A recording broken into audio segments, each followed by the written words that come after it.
The fire doesn't start all at once. It spreads slowly, eating through papyrus scrolls stacked in endless rows.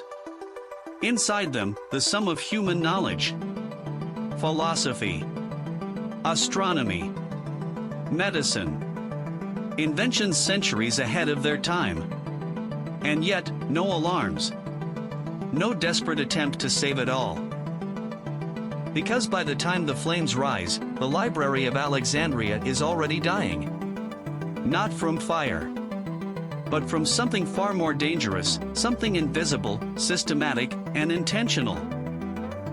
Most people believe the Library of Alexandria was destroyed in a single tragic event, a fire, an invasion, an accident of war. But history tells a more disturbing story. In this video, you'll discover why the library wasn't simply destroyed, it was dismantled over centuries. We'll uncover who benefited from its disappearance, what kind of knowledge may have been lost forever, and why this might be one of the greatest intellectual erasures in human history. To understand what really happened, we have to go back to the beginning. Around the 3rd century BCE, under the rule of Ptolemy I and later Ptolemy II, Alexandria became more than just a city, it became a vision. A vision to collect all the knowledge in the world. At the heart of that vision was the Library of Alexandria, part of a larger scholarly complex known as the Mouseion, essentially the world's first research institute. Scholars from across the known world were invited to live there. They were funded, fed, and given one purpose: to study, write, and expand human knowledge. This was unprecedented. And the methods were aggressive.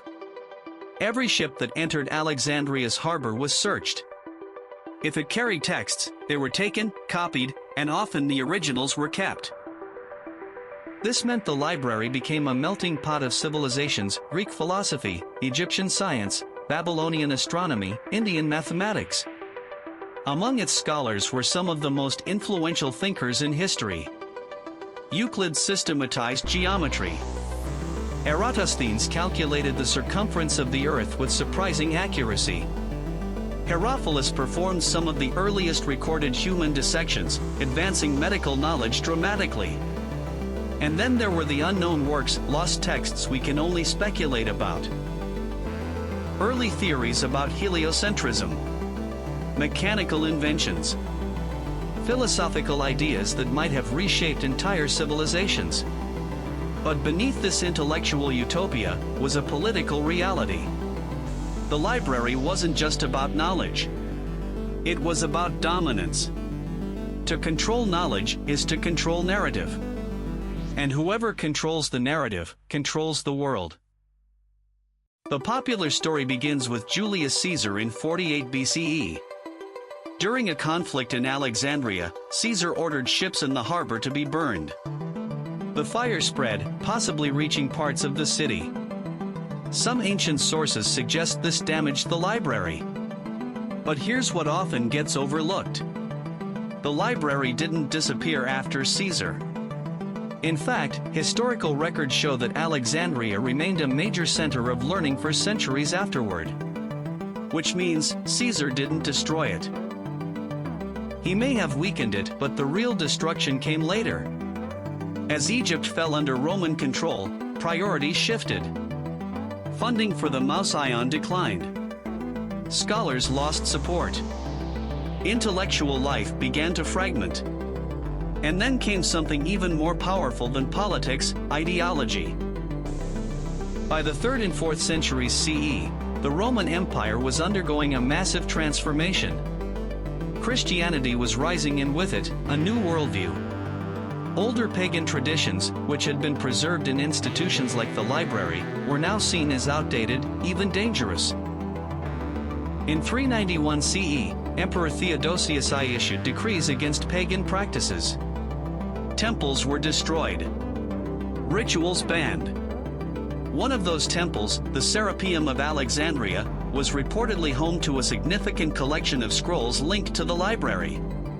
When it was destroyed, a major portion of Alexandria's remaining knowledge may have vanished with it. But again, this wasn't random. It was selective. Knowledge tied to previous belief systems, philosophies, sciences, histories was no longer just irrelevant. It was a threat to the new order. And threats are removed. So here's the reality most people never hear. The Library of Alexandria wasn't destroyed in one moment. It was dismantled, slowly, deliberately, over generations. First, war disrupted it. Then, politics defunded it. Finally, ideology erased it. Each phase stripped away part of its foundation. Until eventually, nothing remained. But why? Why allow something so valuable to disappear? Because knowledge isn't just power. It's dangerous power. The library represented ideas that challenged authority, scientific inquiry, philosophical debate, alternative explanations of the universe. And those ideas don't always align with those in control. Imagine a world where ancient engineers had fully developed steam-powered machines, or where early astronomers proved heliocentrism centuries before it was accepted, or where medical knowledge advanced without interruption. History might look completely different. But if those ideas were suppressed, lost, ignored, or destroyed, progress doesn't just slow. It resets. And that's exactly what may have happened. The destruction of the library wasn't just the loss of books. It was the loss of momentum. Entire intellectual trajectories erased. And the most unsettling truth? We don't know what was lost, because the records of it were destroyed too. The fall of the Library of Alexandria didn't just impact the ancient world, it reshaped the future. Without a centralized hub of knowledge, learning became scattered. Civilizations rose and fell, often rediscovering ideas that had already been known centuries earlier. Some historians argue this contributed to long periods of slowed scientific progress. But more importantly, it established a pattern.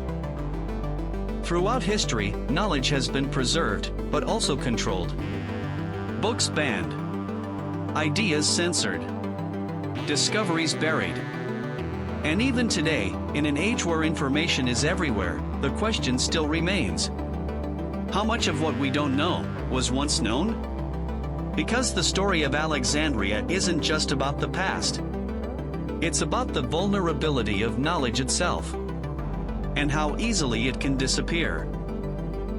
The Library of Alexandria didn't vanish overnight. It was erased piece by piece until nothing was left but questions. And maybe that's the real tragedy, not just that knowledge was lost, but that we may never know what humanity once understood. If you want to explore another moment where history took a darker turn, watch the next video on your screen now. Because sometimes, the biggest secrets aren't hidden. They've already been destroyed.